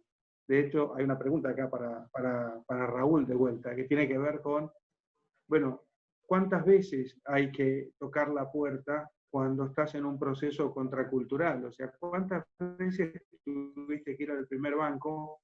¿Cuántas veces tuviste que ir al ente regulador del gas? ¿Cuántas veces a la empresa distribuidora de gas? Comento una infidencia, porque Raúl tiene la generosidad de hacerme participar de algunas pero siempre elige las reuniones que son más álgidas, digamos, o sea, que son más complicadas. Y entonces, ahí las hacemos en el campus de la Universidad Austral, en un aula que usamos para formación ejecutiva o educación. ¿Por qué? Porque es una manera también, y fíjese lo que pasa, la primera vez que hicimos una reunión de estas, los señores que venían decían, mi mujer hace años que no se viste así, digamos. Se venían con bautismo, digamos, reunión de vecinos. ¿Por qué? Porque estaban mirando la universidad y nosotros no nos dábamos cuenta que la miraban desde afuera y decían, yo no puedo entrar ahí, ese no es mi lugar. Y para mí fue un shock brutal, porque para mí lo más natural era que si había una puerta abierta pidan permiso y entren. Y eso no se daba. Y lo más interesante es que es eso, ¿cuándo se hacen las reuniones? Y los sábados a la tarde, después de la siesta. Porque es el tiempo que los vecinos tienen para reunirse, no tienen otro tiempo. Con lo cual, ¿cuándo hay que hacer la reunión? Y hay que hacerla en ese momento. ¿Y qué hay que ofrecerle a los vecinos? Invitar a la gente del gas, invitar a la gente del ente regulador y ponerlos a todos a resolver esos dilemas. El año pasado fue la presentación ante el ente regulador del gas para cambiar una regulación, digamos. Y lo más interesante es que los vecinos la pudieron empujar. Cuento esto para decir que estos procesos uno va descubriendo cosas que no se imagina. Yo no sabía que la gente que estaba afuera, en el barrio de Erqui y en Pilar, entendía que la universidad no era de ellos. O sea, y la universidad es de ellos. Y esto significó que nosotros entendiésemos cómo abrir puertas. Pero esto nos lleva, Raúl, así podés contarlo brevemente, ¿cuántas veces hay que tocar la puerta cuando estás en un fenómeno contracultural y sin cansarte? En realidad, se puede tocar hemos tenido que tocar unas cuantas puertas, pero en esto, tener en la fundación lo que uno llamaría un acelerador y un freno, ¿no? Y por ahí un embrague para que la caja no haga ruido, ayuda, ¿no? Este tema de los que trabajamos en el tema social somos como los aceleradores, ¿no? Somos gente que queremos cambiar el mundo, como diría Paola, ¿no? Entonces, ¿cuál es tu contribución? ¿Cómo quieres que te recuerden, ¿no? O sea, ¿qué hiciste para cambiar el mundo, ¿no? Y los empresarios, sobre todo algunos que digamos, les toca, digamos, son accionistas de sus empresas, les toca a veces la otra parte, la parte del riesgo, decir, bueno, a ver en qué líos nos vamos a meter, ¿no? Este es un poco el balance. Entonces, en ese balance, cuando uno logra tener adentro ese balance, se equivoca menos en tocar la puerta antes de tiempo y que entonces la tenga que tocar muchas veces y entonces uno se cansa, etc. Entonces, primera cosa, ¿no? Es decir, ¿cuándo tocar la puerta? Porque no hay cosa peor que una idea fuera de su tiempo, ¿no? Si nos adelantamos, quizás el costo de la puesta en marcha sea demasiado larga. Entonces, pero hemos tenido que tocar la puerta. Lo que nos ha permitido sostener largos tiempos las tocadas de puerta. Hay procesos de estos que han durado 8 años. O sea, hay gente que ha hecho lo que nosotros llamamos una diplomatura en organización social, porque ha participado de 300 reuniones para preparar la puesta en marcha de un programa de gas. No es que salió a los 10 minutos. Pero lo importante es cómo esa tocada de puerta fue un proceso constructivo con los propios vecinos. Entonces, no es que uno toca la puerta y rebota y espera, no, sino que sigue trabajando. En la medida en que la gente se involucra, la carga compartida es mucho más sustentable. Entonces, hemos tenido que tocar puertas. Y ahora les voy a contar algo que les va a parecer muy loco. En esta pandemia nos están tocando la puerta a nosotros. Pero no nos están tocando la puerta a nosotros lo que ustedes se imaginan, que son los vecinos de los barrios que tienen dificultades económicas, porque esos no hace falta que toquen la puerta porque están adentro.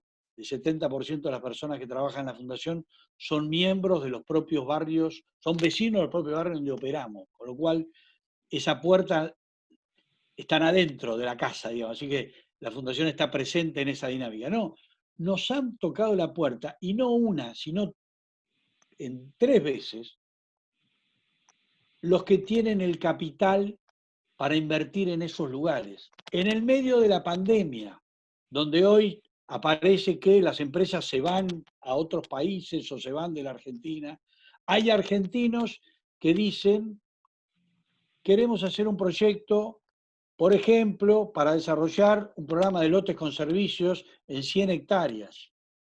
O queremos invertir en lo que se llama la última milla, o sea, cuáles son los servicios que no llegan a esos barrios. Y estamos pensando si es el Internet, el servicio que debería llegar al barrio de tal manera de acortar la brecha digital y hacer esto. Entonces, la tocada de puerta es doble, digamos. Yo creo que es este diálogo, es este proceso. Y me sumo a lo de Héctor, la dimensión del temporal, ¿no? O sea, el largo plazo, ¿no? O sea, trabajamos para el largo plazo, no trabajamos. Lo de los éxitos de corto plazo son importantes porque como en el barrio, cuando empezamos un proceso, decimos, hay un pequeño grupo, a veces es el 5% o el 10%, a lo sumo, que cree para luego ver. Y después aparecen los vecinos que necesitan ver para creer. Entonces, en ese juego, los que creen para luego ver, convencen o estimulan a aquellos que solo se sumarán al proyecto cuando vieron para creer, porque quizás su historia personal, como dijo Paola, están, como dijo, lo anoté, desencantados, un trauma. desesperados, ¿no? Escépticos. Bueno, eso pasa, pero es importante que el entusiasta, digamos, ayude al escéptico.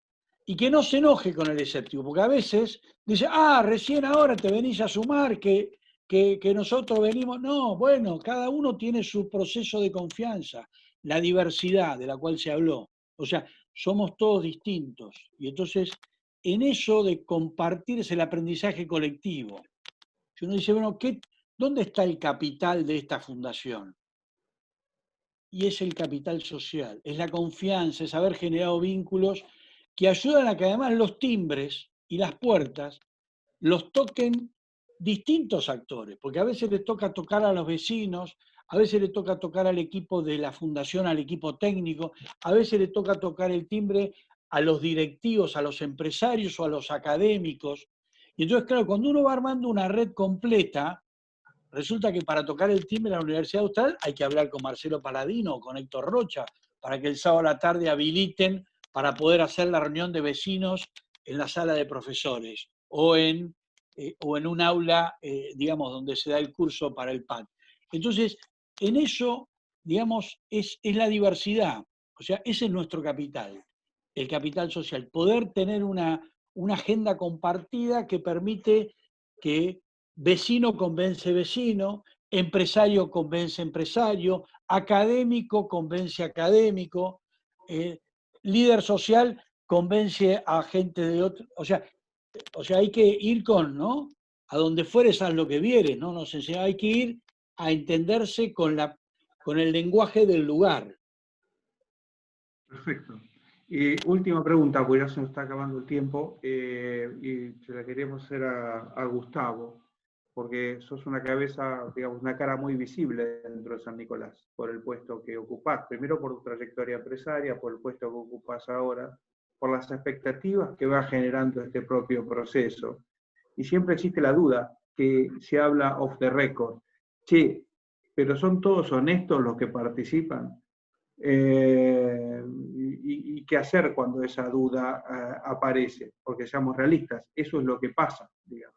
De hecho, cuando me tocó ser decano del IAE, el gran problema de las donaciones es hacer el due diligence del que quiere donar, porque uno nunca sabe qué está detrás de la donación, digamos. La donación es muy importante, pero por las dudas miremos de dónde viene. Entonces, ese es un punto. Y el otro punto es que a veces pueden surgir como presiones para la confrontación. Entonces, ¿cómo uno maneja esas dos cuestiones que están presentes en la vida? Un minuto, si podés, Gustavo, nos decís tu experiencia. Sí, claro. Los dos puntos son muy, muy importantes. Con respecto a la honestidad y cómo convivir con ella, además, cuando se genera este ámbito de colaboración, cada uno de los que se sientan en la mesa están seguros de que vamos a dialogar, porque para eso nos sentamos a la mesa. Pero obviamente cada uno de nosotros, incluyéndome, tenemos intereses propios. ¿Está? En donde tenemos que dejarlos aparte o de costados, ¿sí? Para llegar a un consenso. Siempre uno para ganar algo tiene que perder también. Entonces, cuando nosotros podemos focalizar el norte y ponernos de acuerdo y poner en práctica, como lo dijo Paola y como lo dije yo al principio, los valores, ¿sí? Los valores de las personas, inmediatamente reflejan quiénes son. Y cuando se conforma un grupo como el que hemos logrado en la Agencia San Nicolás, a la cual yo estoy muy contento por quienes la forman, aquellos que no consienten los valores y demás, solos se van desprendiendo y aislando del proyecto porque entienden que no es para ellos, porque no tienen para ganar, ¿sí? Y tampoco están dispuestos a dar. Entonces, si yo lo llevo al plano de lo que me pasa a mí en lo personal, viniendo de la parte privada, y yo podría quedarme en la empresa y seguir con lo que hice durante toda mi vida, trabajar haciendo mi negocio sin rendirle cuenta a nadie, y ese es mi único objetivo. Pero ¿saben qué? Cuando pudimos generar la agencia y sentarnos en una mesa de diálogo donde podemos compartir ideas, generar early wins o éxitos tempranos, genera que el resto de la sociedad que nos está mirando activamente genere el efecto contagio que nosotros les decimos. Entonces, en cada éxito temprano que nosotros tenemos más gente que confía en lo que estamos haciendo. Me parece que me quedó una de las preguntas, si me la repetís. No, el otro era el tema de la honestidad, digamos. O sea, ¿qué pasaba cuando aparecían esas dudas en grupos colectivos tan grandes y en una sociedad que tiene una grieta dando vueltas, aparecen estos comentarios? Y hay que manejarlos también. Sí, bueno, eso lo contesté recién con el tema de los valores y que se autoaíslan cuando, ¿no es cierto?, no tienen el espacio de los valores de todos los que estamos juntos en esa mesa. Está, o sea que, digamos, ahogar el mal en abundancia de bien, digamos, por decir así. Tal cual. Se autoexcluye. Me quedó solo una cosita para decir, que viene al caso, que saliendo y participando en la colaboración, en el aprendizaje de la articulación y demás, hay una realidad que le pasa al privado y sobre todo a mí en lo personal, es que yo en cada reunión, en cada proyecto se pone en la mesa, los privados decimos, sí, estamos de acuerdo, este es el camino, este es el desafío, vamos, pongámoslo en marcha, hagamos esto, hacemos el plan, vamos, pongámoslo. Pero tenemos que entender que el resto de los sectores, y sobre todo el público, tiene su inercia. Entonces eso hace que a veces nos deprimamos y generemos esas sensaciones de frustración, que eso nosotros nos pasó que con el tiempo lo pudimos manejar, porque dijimos, pero pará, che, nosotros venimos a fondo para hacer las cosas, pero no nos acompañan, pero luego entendemos, y tuvimos que aprender, de eso se trata lo que digo, aprender a articular, es que los tiempos del privado y del público y del sector humano, no social humano, lo anoté, me encantó, tiene sus tiempos, entonces algunos deberemos bajar, otros deberán subir hasta llegar al punto de equilibrio. No quería dejar de decir eso. Gracias. Perfecto, muchas gracias. Héctor, tenemos un minuto vos y 30 segundos yo para cerrar, digamos, y ya darle la palabra a Inés para que nos haga el comentario final. Bueno, buenísimo. Más que nada, gracias, pues la verdad que es una experiencia de construcción. A partir de, no fueron solamente charlas con PowerPoint, sino que a través de las preguntas, sobre todo de la audiencia y las respuestas, se co-creó algo. Y no sé, el call to action, cuando me hicieron justo la pregunta, creo que ahí está, así que aproveché para poder sintetizar en esos 5 puntos, pero salieron muchos más puntos. Así que quiero sintetizar con el gracias y con todos los aportes que hicieron. Sí, buenísimo. 30 segundos nada más para agradecer la oportunidad de haber estado acá, a la Fundación y a todos los organizadores, a Raúl, a Gustavo, a Natalia, a Paola, porque creo que nos han ayudado a pensar, y creo que tal vez de lo más importante que nos llevamos es cómo es posible realmente salir de esquemas de confrontación e ir a la cooperación. Gracias a Dios, el trabajo profesional me ha puesto en contacto a lo largo de muchos años con mucha buena gente que a lo largo y ancho del país logran vencer esa inercia y en los entornos más difíciles le han encontrado la vuelta. Esperemos y que cada uno se lleve su propia idea, su propia, digamos, puesta en valor de lo que se ha colocado acá, y sobre todo que tal vez en días donde uno termina y llega a la noche muy nervioso, que hoy nos vayamos un poquito más tranquilos, porque todo es posible. Gracias. Inés. Bueno, muy bien. Muchísimas gracias a todos. Me resta simplemente agradecer a todos.